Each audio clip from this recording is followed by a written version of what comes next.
Hello दोस्तों, नमस्कार। मैं सुधीर स्वागत करता हूं आपका आपके अपने इस YouTube channel exam Guru tips and tricks में। तो यूपीएससी के एग्जाम की डेट्स कंफर्म हो चुके हैं, तो एडमिट कार्ड भी आसानी से आपके डाउनलोड हो चुके होंगे। तो वीडियो स्पेशल में हम भारत का भूगोल का टॉपिक करेंगे। भारत का भूगोल जो मेरा नोट्स है, मैं अपने ही नोट्स से 2 वीडियो में पूरा कंप्लीट करा देता हूँ। जिन लोगों को भी PDF चाहिए, PDF के लिए वीडियो के डिस्क्रिप्शन में मैंने सारी डिटेल डाल दी है। वो डिटेल वाला वीडियो होगा, वहाँ से आप वीडियो देख के कैसे आपको PDF मिलेगा वो आप देख के ले लीजिएगा।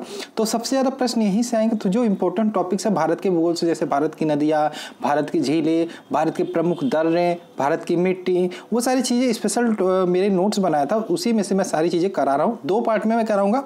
आज पहला पार्ट कर लेते हैं, कल दूसरा पार्ट कर देंगे। तो थोड़ा सा घबराइएगा मत, आराम से करते हैं। तो चलिए आज का सेशन शुरू करते हैं। उससे पहले का जो चैनल पे नए तो चैनल को सब्सक्राइब करना मत भूलिएगा। वीडियो को प्लीज़ लाइक करिए और अच्छे अच्छे कमेंट्स नीचे छोड़ दीजिएगा, जिससे हमें मोटिवेशन मिले कि हम और अच्छे अच्छे कंटेंट आपके लिए लेकर आएँ। तो चलिए शुरू करते हैं आज का इंपॉर्टेंट सेशन, भारत का भूगोल पार्ट 1।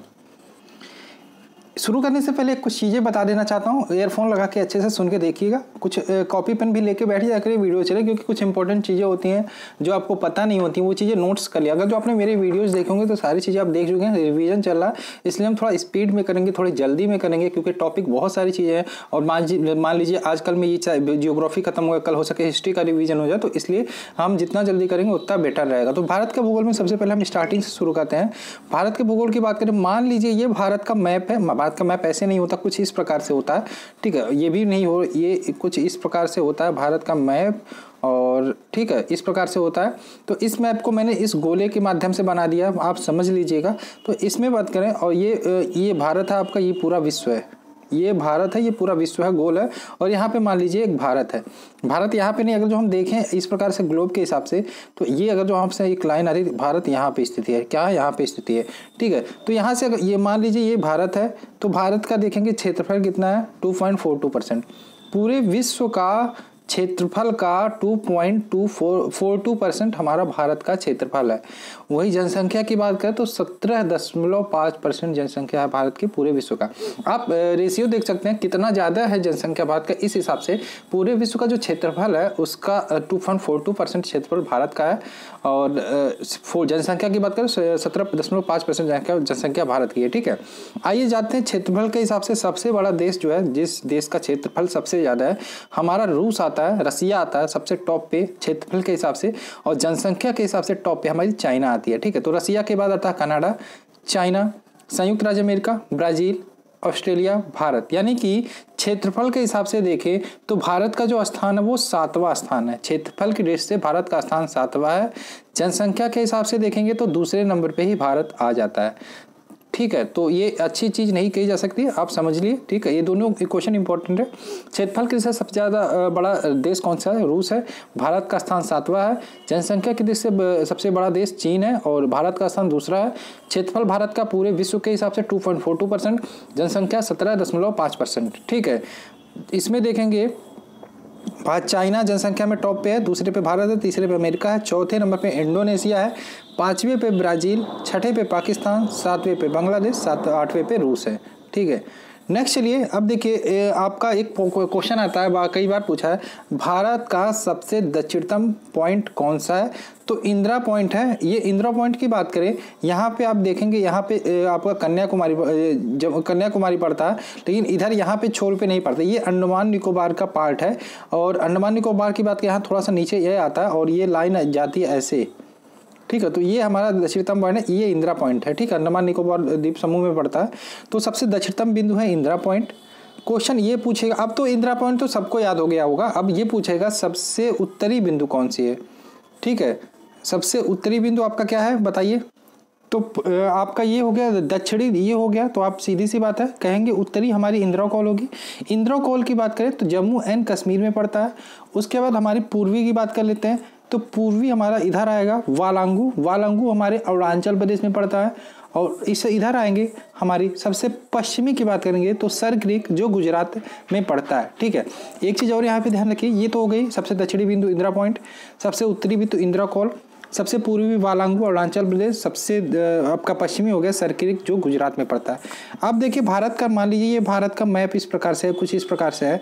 तो ये जो आपका जम्मू कश्मीर से लेके यहाँ कन्याकुमारी तक की जो लंबाई है तो 3214 किलोमीटर आप कह सकते हैं कि उत्तर से दक्षिण की जो लंबाई है वो कितना है 3214 किलोमीटर, और पूरब से पश्चिम की जो लंबाई है यानी कि वारांगू से सर्किट की जो लंबाई है वो है 2933 किलोमीटर। तो याद रखिएगा, पूरब से पश्चिम जो लंबाई है वो है 2933 किलोमीटर, और उत्तर से दक्षिण जो लंबाई है वो 3214 किलोमीटर। तो ये सारी चीज़ें पता रहनी चाहिए आपको। भारतीय उपमहाद्वीप में कितने देश हैं? तो भारतीय उपमहाद्वीप की बात करें तो भारत, पाकिस्तान, बांग्लादेश, नेपाल व भूटान, ये 5 कंट्री है। आपने कई बार सुना होगा भारतीय उपमहाद्वीप ये। तो भारतीय उपमहाद्वीप की बात करें तो 5 कंट्रीज हैं टोटल भारतीय उपमहाद्वीप में। पहली आपकी भारत, दूसरी पाकिस्तान, तीसरा बांग्लादेश, चौथा नेपाल और 5वां भूटान। उसके बाद नेक्स्ट चलते हैं हम आगे। तीनों ओर से बांग्लादेश से घिरा कौन सा राज्य है? तो भारत का त्रिपुरा ऐसा राज्य है जो तीनों ओर से बांग्लादेश से घिरा है। ठीक है, अब देखिए एक प्रश्न यहाँ पे पूछता है कई बार आपसे, 4 राज्यों के नाम देगा और पूछेगा इनमें से कौन सा राज्य ऐसा है जिससे बांग्लादेश की सीमा नहीं मिलती। तो उसमें बच्चे अक्सर कंफ्यूज हो जाते हैं और वो गलत है, क्योंकि आप जाएंगे तो बांग्लादेश देखेंगे इस प्रकार से कुछ घिरा हुआ है। ठीक है, और चारों ओर से भारत के कई राज्य बांग्लादेश को टच करते हैं और इधर पूर्वोत्तर साइड में सारे राज्य इसे मुड़े उड़े हुए हैं। तो उसमें कन्फ्यूजन सा हो जाता है, कौन सा राज्य याद करें भूल जाता है। तो इसमें मैं कुछ राज्य देता हूँ पूर्वोत्तर के जो बांग्लादेश से जिनकी सीमा नहीं मिलती, इनको याद कर लीजिए। ठीक है, इसलिए मैंने ये इंपॉर्टेंट लगा इसलिए मैंने नोट कर दिया। तो पूर्वोत्तर राज्य में जिनकी सीमा बांग्लादेश से नहीं मिलती वो हमारी है नागालैंड, मणिपुर, अरुणाचल प्रदेश और सिक्किम। ये 4 राज्य हैं जो जिनकी सीमा बांग्लादेश से नहीं लगती, नागालैंड, मणिपुर, अरुणाचल प्रदेश और सिक्किम। ठीक है, नेक्स्ट चलते हैं। अब भारत के प्रमुख दर्रों के बारे में बात कर लेते हैं। कुछ भारत के प्रमुख दर्रे, देखिए पेज थोड़ा इधर उधर हो गया है लेकिन कोई नहीं, हमको पेज से थोड़ी मतलब है, हमको पढ़ने से मतलब है। तो भारत के प्रमुख दर्रे की बात करें तो सबसे पहले हम आते हैं जम्मू कश्मीर राज्य में। कुछ प्रमुख दर्रे हैं, काराकोरम दर्रा, जोजिला दर्रा, पीर पंजाल, बनिहाल और बुर्जी दर्रा। एक बार फिर से देखते हैं, काराकोरम कई बार एग्जाम में है, जोजिला दर्रा, पीर पंजाल, बनिहाल दर्रा, बुर्जी दर्रा, ये जम्मू कश्मीर में है। सिपकिला दर्रा, रोहतांग दर्रा, बड़ा लाचा, ये हिमाचल प्रदेश में। सिपकिला, रोहतांग, बड़ा लाचा हिमाचल प्रदेश। नथुला और जयलपला कहाँ पे है? सिक्किम में है। बोमडिला, यांगब दर्रा, अरुणाचल प्रदेश। देखिए ब्रह्मपुत्र नदी भारत में जहाँ प्रवेश करती है वो किस दर्रे से होकर प्रवेश करती है? यांगब दर्रा से होकर प्रवेश करती है, ध्यान रखिएगा, अरुणाचल प्रदेश में पड़ता है। उसके बाद आपका लिपुलेख, माना और नीति दर्रा, ये कहाँ पे पड़ता है? उत्तराखंड में। ठीक है, कहाँ पे? उत्तराखंड में। आते हैं कुछ और फैक्ट देख लेते हैं दर्रों से रिलेटेड। यांगब दर्रा यहाँ से ब्रह्मपुत्र नदी भारत में प्रवेश करती है। जोजिला दर्रे का निर्माण सिंधु नदी से होता है। सिपकिला दर्रे का निर्माण सतलज नदी से होता है। जयलपला दर्रे का निर्माण तीस्ता नदी से होता है। फिर से देखते हैं, यांगब दर्रे से होकर ब्रह्मपुत्र नदी भारत में प्रवेश करती है। जोजिला दर्रे का निर्माण सिंधु नदी से होता है, किससे? सिंधु नदी से। सिपकिला का सतलज नदी से और जयलपला का तीस्ता नदी से। जम्मू कश्मीर के लद्दाख रेंज में एक काराकोरम दर्रा है, यह भारत का सबसे ऊंचा दर्रा माना जाता है। ध्यान रखिएगा, इंपॉर्टेंट हो गया आपके एग्जाम के लिए। तो काराकोरम दर्रा भारत का सबसे ऊंचा दर्रा जो जम्मू एंड कश्मीर के लद्दाख रेंज में पड़ता है। बनिहाल दर्रे की बात करें तो जम्मू कश्मीर से श्रीनगर को जोड़ता है, या कह सकते हैं बनिहाल दर्रे से जम्मू कश्मीर से श्रीनगर जाने का मार्ग गुजरता है। अब आते हैं भारत के भौगोलिक स्वरूप देख लेते हैं, जल्दी देख लेते हैं, समझाने का टाइम कहाँ है यार, मतलब एक बार देख लेते हैं अच्छे से, जो इंपॉर्टेंट क्वेश्चन होंगे उसको पढ़ते चले जाएंगे। तो भारत के भौगोलिक स्वरूप की बात करें तो रचना के आधार पर भारत को 5 भागों में बांट के हम अध्ययन करते हैं। पूरे भारत को मैप को देखें तो ये आपका मैप है, इसको हम 5 प्रकार से बांट के अध्ययन करते हैं, जैसे पर्वतीय मैदान, ये उल्टा से। ठीक है, तो इसमें हम देखते हैं किस प्रकार से 5 भागों में बांटते हैं। जैसे उत्तर का पर्वतीय मैदान, ये सारे पर्वतीय मैदान। विशाल मैदान जो खाली मैदान है उसको भी अलग बांट लेते हैं। प्रायद्वीपीय पठार, ठीक है, उसके बाद मरुस्थलीय प्रदेश है उनको अलग बांट के अध्ययन करते हैं। समुद्र तटीय मैदान उनको अलग बांट के, तो 5 भागों में बांट के हम अध्ययन करते हैं। तो सबसे पहले आते हैं, हम देखते हैं भारत में आपका देखेंगे यहाँ से ये पर्वतीय श्रेणियाँ हैं सारी, इनको हम 4 भागों में बांट के अध्ययन करते हैं। 4 श्रेणियों में फैली हुई हैं हम कह सकते हैं। ये आपकी पहली रेंज है, ये दूसरी, ये तीसरी, ये चौथी लाइन आती है। तो पहला वाला जो आपका श्रेणी आती है, जो पहली पर्वत श्रेणी है, इसको हम ट्रांस हिमालय क्षेत्र बोलते हैं। दूसरे वाले को हम बोलते हैं वृहद हिमालय क्षेत्र, तीसरे वाले को हिमाचल श्रेणी और 5वां वाला का शिवालिक क्षेत्र। जो हमारा जम्मू कश्मीर, नेपाल, एवरेस्ट, जो सारी चीज़ें फैली हुई हैं आपका अरुणाचल प्रदेश, ये सारी यही पर्वत श्रेणियों का ही भाग है। ठीक है, इधर आपका आ जाता है विंध्याचल पर्वत श्रेणी है, तो इसको अभी हम आगे देख लेंगे। लेकिन अभी ये जो 4 पर्वत श्रेणियाँ इसको हम बात करें तो पहली बात करें हम ट्रांस हिमालय क्षेत्र की बात कर लेते हैं। तो ट्रांस हिमालय क्षेत्र में आपकी सबसे ऊँची चोटी K2 है, जिसकी ऊंचाई 8611 मीटर है। ठीक है, K2 जिसकी ऊंचाई 8611 मीटर, ध्यान रखिएगा, ट्रांस हिमालय क्षेत्र में है सर्वोच्च चोटी चोटी K2 है। इसकी ट्रांस हिमालय क्षेत्र की सर्वोच्च ऊंची चोटी है, ध्यान रखिएगा, ठीक है। सबसे ऊंची चोटी तो अभी आप एवरेस्ट पढ़ेंगे, अभी ये इसमें नहीं है। ट्रांस हिमालय क्षेत्र की सबसे ऊंची चोटी है, सर्वोच्च K2 है, जो जिसकी ऊंचाई 8611 मीटर है। और ट्रांस हिमालय क्षेत्र में आपके काराकोरम, लद्दाख, जास्कर आदि पर्वत श्रेणियां हैं। उसके बाद हमारा जो दूसरी श्रेणी आती है वो बृहद हिमालय क्षेत्र या हिमाद्री में आती है।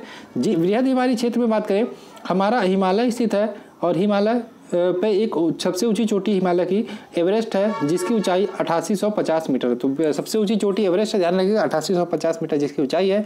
और हिमालय की बात करें, एक क्वेश्चन आता है हिमालय की जगह पे पहले क्या था, तो ध्यान रखिएगा टिथिस नामक उथला हुआ समुद्र था। वैज्ञानिकों के अनुसार कहा जाता है कि हिमालय जहाँ है वहाँ पहले टिथिस नामक उथला हुआ समुद्र था। बाद में कुछ ऐसे जियोलॉजिकल या जियोलॉजिकल परिवर्तन हुए जिसके कारण वो हिमालय का रूप ले लिया और आज विश्व की सबसे ऊंची चोटी एवरेस्ट के नाम से जानी जाती है। हिमालय की सबसे ऊंची चोटी एवरेस्ट है, जिसकी ऊंचाई की बात करें 8850 मीटर है। इसी पर बात करें, इसी हिमालय बृहद हिमालय हिमाद्री क्षेत्र में आपकी कंचनजंगा, नंगा पर्वत, नंदा देवी आदि महत्वपूर्ण पर्वत शिखर इसी पे है। उसके बाद तीसरा आता है हिमाचल पर्वत श्रेणियाँ अथवा लघु या मध्य हिमालय जिसको बोलते हैं। इसमें हम देखेंगे पीर पंचाल, धौरा, धूरी, मसूरी, यहाँ से महाभारत श्रेणियाँ, यहाँ पे देखेंगे हिमालय, मनाली, जो जितने भी यहाँ चीज़ें हिमाचल, मनाली, हिमाचल प्रदेश, मसूरी, बंगाल तक में ये सारी पर्वत श्रेणियाँ फैली हुई हैं, ठीक है। चौथा आता है शिवालिक या ब्रा हिमालय। छोड़िए ये सारी चीज़ें आप थोड़ी बहुत समझ ली होंगे, नॉलेज है, तो छोड़िए इसको, आगे चलते हैं, हम प्रश्न पे चलते हैं। तो यहाँ पे आते हैं मालवा का पठार मध्य प्रदेश एवं छत्तीसगढ़ में है और यह ज्वालामुखी चट्टानों से बना है। इसमें चंबल व बेतवा है। ये सारे पॉइंट टू फैक्ट है, पूछे जाते हैं। तो मालवा का पठार की बात करें कहाँ पे है, मध्य प्रदेश एवं छत्तीसगढ़ में है और ज्वालामुखी चट्टानों से बना है मालवा का पठार और यहाँ से चंबल तथा बेतवा नदी निकलती है। तो क्वेश्चन आएगा चंबल एवं बेतवा नदी कहाँ से निकलती है, तो आप कहेंगे मालवा के पठार से निकलती है, जो मध्य प्रदेश एवं छत्तीसगढ़ में है। अरावली की पहाड़ियाँ राजस्थान में है और यह सबसे पुरानी चट्टानों से बनी है। इस पहाड़ी की सबसे ऊंची चोटी माउंट आबू पर स्थित गुरु शिखर है। देखिए ये क्वेश्चन आया था रेलवे ALP वाले पेपर में कि सब जो गुरु शिखर पर्वत, ये किसकी गुरु शिखर है सबसे ऊंची चोटी, ये किस पर्वत श्रेणी का भाग है, तो अरावली का है। ग्रुप D के एग्जाम में पूछा गया था, नहीं ALP के एग्जाम में, ठीक है। अरावली पहाड़ी की बात कर राजस्थान में है और यह सबसे पुरानी चट्टानों से बनी है। इस पहाड़ी की सबसे ऊंची चोटी माउंट आबू पर स्थित गुरु शिखर है, जिसकी ऊंचाई 1722 मीटर है। अरावली के पश्चिम की ओर से माही तथा लूनी नदी निकलती है और यह लूनी की बात करें कच्छ के रण में गायब हो जाती है। मतलब बात करें इधर हमारे राजस्थान साइड में, यहाँ से मान लीजिए कहीं से निकलती है तो धीरे धीरे आके यहाँ कुछ रेगिस्तान, यहाँ आके गायब हो जाती है। गायब मतलब अंदर चली जाती है, ऐसा कह सकते हैं, ठीक है। गायब कहाँ से, कौन सा गायब हो जाएगा। अब देखिए तटीय राज्यों की बात करें, तटीय राज्यों में हम देखेंगे ये PDF थोड़ा, चलिए इसको आगे देख लेते हैं। मैकाल का पठार की बात कर लेते हैं, छत्तीसगढ़ में है और इसकी सर्वोच्च जो चोटी अमरकंटक है, जिसकी ऊंचाई 1036 मीटर। अभी थोड़ा बोरिंग लग रहा होगा, लेकिन ये बोरिंग चीज़ें नहीं है और ये चीज़ें एग्जाम में पूछी जाती हैं, विशेषकर इंडिया के ज्योग्राफी से, ठीक है। मैकाल का पठार छत्तीसगढ़ में है और इसकी सबसे ऊंची चोटी क्या अमरकंटक है। यह पुरानी चट्टानों से बना एक ब्लॉक पर्वत है। इसके पश्चिम की ओर से नर्मदा, उत्तर की ओर से सोन नदी व दक्षिण की तरफ से महानदी। तो ये पर्वत इंपॉर्टेंट इसलिए हो जाता है क्योंकि इसके देखिए अमरकंटक जो चोटी, यहाँ से मैकाल का पठार मानी, यहाँ की सबसे ऊंची चोटी अमरकंटक है। यहाँ से 3 नदियाँ निकलती है आपके, देखिए एक नदी निकलती है तो आपकी सोन नदी जो आपके इधर जाके बिहार में जाके गंगा में मिल जाती है। एक निकलती है आपकी नर्मदा नदी जो उत्तर की ओर आती है, एक आती है आपकी पश्चिम की ओर नर्मदा नदी निकलती है, एक महानदी निकलती है। इस प्रकार से 3 ओर से 3 नदियाँ जो निकलती है वो तीनों ओर चली जाती हैं। इसलिए मैकाल का पठार इंपॉर्टेंट हो जाता है। अमरकंटक की चोटी से आपकी 3 नदियाँ निकलती है जो 3 की तरफ 3 ओर जाती हैं, ठीक है। विंध्याचल का पठार देखेंगे तो झारखंड, उत्तर प्रदेश, छत्तीसगढ़ में है, ठीक है, फैला हुआ है और यह परतदार चट्टानों से बना है। विंध्याचल पठार की बात करें तो आप देखेंगे मैप में आके, माइए मैं कुछ चीज़ें दिखा देता हूँ। मैंने आपको बताया था विंध्याचल यहाँ पे फैला हुआ है ऐसे, ठीक है। तो आप देखेंगे बीच में है, तो ये विंध्याचल पर्वत श्रेणी एक सबसे इंपॉर्टेंट काम ये करता है, उत्तर भारत को दक्षिण भारत से अलग करता है, भारत को 2 भागों में बांटता है, ये भी कह सकते हैं, ठीक है। और विंध्याचल आपका झारखंड, उत्तर प्रदेश, छत्तीसगढ़ में और यह परतदार चट्टानों से बना, यह पर्वतमाला उत्तर भारत को दक्षिण भारत से अलग करता है। छोटा नागपुर का पठार जो रांची का पठार या संप्रदाय मैदान का उदाहरण है और इसे भारत का रूट कहा जाता है। भारत का रूट क्यों कहा जाता है, क्योंकि ये खनिज संपदा से परिपूर्ण है, इसीलिए खनिज संपादन की दृष्टि से भारत का सबसे संपन्न पर्वत है, इसलिए छोटा नागपुर का जो पठार है उसे हम भारत का रूट कहते हैं, ठीक है। सतपुड़ा की पहाड़ियों की बात करें मध्य प्रदेश में और ये ज्वालामुखी चट्टानों की बनी है और सबसे ऊंची चोटी जो धूपगढ़ी है इसकी, किसकी, सतपुड़ा की पहाड़ियों की, और जो महादेव पर्वत पर है, ठीक है। और यहाँ से देखिए ताप्ती नदी निकलती है, ध्यान रखिएगा। पश्चिमी घाट में उत्तर में गिर की पहाड़ियाँ भी मिलती हैं जो एशियाई सिंहों के लिए आपके विख्यात। कई बार ये क्वेश्चन पूछा गया, एशियाई सिंहों के लिए कौन सी पहाड़ियाँ विख्यात है, तो गिर की पहाड़ियाँ, ठीक है। उसके बाद आते हैं दक्कन का पठार महाराष्ट्र में है, यह ज्वालामुखी के बेसाल्ट का बना है। यह काली मिट्टी का क्षेत्र है। इसके पश्चिमी हिस्से में सहाड़ी पहाड़ी है, ठीक है। वह इसके सबसे ऊंची जो चोटी है वो कालसूबाई है, ठीक है। इसने कृष्णा नदी निकलती है दक्कन के पठार से, और इस पठार के पूर्वी भाग को विदर्भ भी कहते हैं, ठीक है।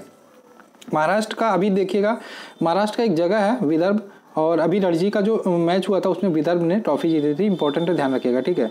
नीलगिरी की बात करें, नीलगिरी तमिलनाडु ब्लॉक पर्वत की सबसे ऊंची चोटी। नीलगिरी देखिए, आप बात करें दक्षिण भारत की सबसे ऊंची चोटी, एक क्वेश्चन आता है तो ध्यान रखिएगा। ये आपके लिए मोस्ट इंपॉर्टेंट हो जाता है, इसलिए कई बार क्वेश्चन आया दक्षिण भारत की सबसे ऊंची चोटी कौन सा है, तो ध्यान रखिएगा दक्षिण भारत की सबसे ऊंची चोटी अन्नामलाई पर्वतमाला की अन्नामुडी एक चोटी है, वो दक्षिण भारत की सबसे ऊंची चोटी है। और नीलगिरी जो है, नीलगिरी तमिलनाडु में पड़ता है, यहाँ ब्लॉक पर्वत है, और इसकी सबसे ऊंची चोटी डोडा बेट्टा है, जो दक्षिण भारत की दूसरे नंबर की सबसे ऊंची चोटी डोडा बेट्टा, ठीक है। आंध्र प्रदेश और उड़ीसा के तटीय भागों पर महेंद्रगिरी की पहाड़ियाँ भी स्थित हैं। आगे चलते हैं, ये PDF इधर उधर हो गया, ठीक है। अब देखिए, भारत के पूर्वी तट पर स्थित प्रमुख बंदरगाह आपकी पारादीप उड़ीसा में है, ये बंदरगाह है। कोलकाता पश्चिम बंगाल में ये बंदरगाह है। उस विशाखापत्तनम आंध्र प्रदेश, चेन्नई, तूतीकोरिन, एन्नौर तमिलनाडु, ये पूर्वी तट पर स्थित कुछ प्रमुख बंदरगाह हैं। उसके बाद पूर्वी तट पर स्थित कुछ प्रमुख लैगून झील, पुलिकट आपका चेन्नई में है, चिल्का आपका पुरी में है, कोलेरू आपका आंध्र। लैगून नहीं बताऊंगा मैं, क्योंकि कई बार बता चुका हूँ आपको लैगून क्या है। जब भी पढ़ाता हूँ झील तभी बताता हूँ। पुलिकट चेन्नई में है, चिल्का पुरी में, पुरी आपका उड़ीसा, ठीक है। आंध्र प्रदेश आपका कोलेरू में, ठीक है। नेक्स्ट बात करें, ये देखिए भारत, ये तटीय मैदान है जो समुद्र सबसे तटे हुए हैं। एक तरफ कोकर तट है, एक तरफ मालाबार तट है, एक तरफ कोरोमंडल तट है, ठीक है। अब आते हैं, इसको छोड़ते हैं, इतना इंपॉर्टेंट नहीं। देखिए, ये मैंने बताया था नीलगिरी की पहाड़ी तमिलनाडु में है, जिसकी सबसे ऊंची चोटी डोडा बेट्टा है, जिसकी ऊंचाई 2637 मीटर है, और दक्षिण भारत की दूसरे नंबर की सबसे ऊंची चोटी है। और अन्नामलाई की पहाड़ी पर स्थित दक्षिण भारत की सबसे ऊंची चोटी है अन्नामुडी, ठीक है, 2696 मीटर जिसकी ऊंचाई है। ध्यान रखिएगा, अन्नामुडी दक्षिण भारत की सबसे ऊंची चोटी है जो अन्नामलाई पहाड़ी पर स्थित है। अब आते हैं भारत की नदियाँ देख लेते हैं। रुके, कुछ और टॉपिक बचाओ, इसको, ये टॉपिक बचा हुआ था, इसको देख लेते हैं। तटीय राज्यों में बात करेंगे। तटीय राज्यों में सबसे ज़्यादा सीमा जो है गुजरात की है। आप देखेंगे गुजरात ये सबसे लंबी सीमा है। जो तटीय राज्य मतलब हो गया समुद्र से सटे हुए, तटीय मतलब समुद्र के किनारे वाले, तो 1633 किलोमीटर है गुजरात। दूसरे नंबर पर आता है आंध्र प्रदेश, इधर आ जाता है, ठीक है। तो कह सकते हैं तटीय राज्यों में सबसे ज़्यादा सीमा किसका है, सबसे ज़्यादा किलोमीटर किसका है, तो गुजरात का है। और अगर जो देखिए कभी कभी इस प्रकार से उत्तर में तो आप पश्चिम में तटीय राज्यों में सबसे ज़्यादा सीमा गुजरात का है। अगर जो पूछे आपसे उधर पश्चिम और ये पूरब में पूछे तो आप कहेंगे आंध्र प्रदेश का है, ठीक है। नेक्स्ट बात करें, त्रिपुरा की बात करें। त्रिपुरा ऐसा भारत का राज्य है जो तीनों ओर से बांग्लादेश से घिरा है। संकोच नदी की बात करें, असम व अरुणाचल प्रदेश की सीमा है। संकोच नदी असम व अरुणाचल प्रदेश की सीमा है। ब्रह्मपुर नदी यांकप दर्रे से भारत में प्रवेश करती है। जोजिला दर्रे से बात करें, सिंधु नदी द्वारा से जोजिला दर्रे का निर्माण होता है। शिवकिला दर्रे से सतलज नदी का निर्माण होता है। और जयलेपला दर्रे का निर्माण तीस्ता नदी के द्वारा होता है, ठीक है। काराकोरम दर्रा देखेंगे, जम्मू कश्मीर के लद्दाख रेंज में है और भारत का सबसे ऊंचा आपका ये दर्रा है। 5624 मीटर ऊंचाई है इसकी। बुर्जिल दर्रे जो श्रीनगर से गिलगिट को जोड़ती है, बुर्जिल दर्रा। शिवकिला दर्रा शिमला व तिब्बत को जोड़ती है। और 3 अर्धचंद्राकार समुद्र तट आपकी कन्याकुमारी, यहाँ आप देखेंगे मैप में ही तो ये आपका इधर पड़ता है, ये कोने वाला है, ये कन्याकुमारी पड़ता है। 3 अर्धचंद्राकार जिसके समुद्र तट है, ठीक है, कन्याकुमारी है। भारत के रामेश्वरम के निकट धनुषकोडी और श्रीलंका में तलमन्यार के बीच समुद्र में डूबी हुई एक प्रवाल द्वीप है, रेखा है जिसे आदम का पुल का। अगर जो आप तमिलनाडु में गए होंगे रामेश्वरम के निकट, तो आदम का पुल बीच में गए, समुद्र तट में है और वो एक द्वीप की तरह है, ठीक है, जिसे आदम का पुल कहा जाता है आज के टाइम पे। चलिए अभी इतना ही रहने देते हैं। नेक्स्ट वीडियो में भारत की नदियाँ देख लेंगे, भारत की नदियाँ, भारत की झीलें और भारत के प्रमुख झीलें देख लेंगे, भारत की नदियाँ, ठीक है। तो कल वो हम देख लेंगे। अभी इतना भारत की मिट्टी, जो आपकी नेक्स्ट टॉपिक बचा उसको हम कल देख लेंगे। अभी 20 मिनट का वीडियो हो गया। जिन लोगों को PDF चाहिए, ये वाले PDF की बात करें, ये पूरा आपका UP GK plus geography, India की जियोग्राफी प्लस वर्ल्ड की जियोग्राफी का पूरा PDF है 76 पेज का। ये देखिए UP का GK इधर, वो आपको वीडियो के डिस्क्रिप्शन में डिटेल है कैसे लेना है। नेक्स्ट वीडियो डाल दिया मैंने, वहाँ से देख के आप बाई कर लीजिएगा, ठीक है। तो चलिए, अगर जो वीडियो पसंद है लाइक करना मत भूलिएगा। मिलते हैं नेक्स्ट वीडियो में। जय हिंद दोस्तों, जय भारत।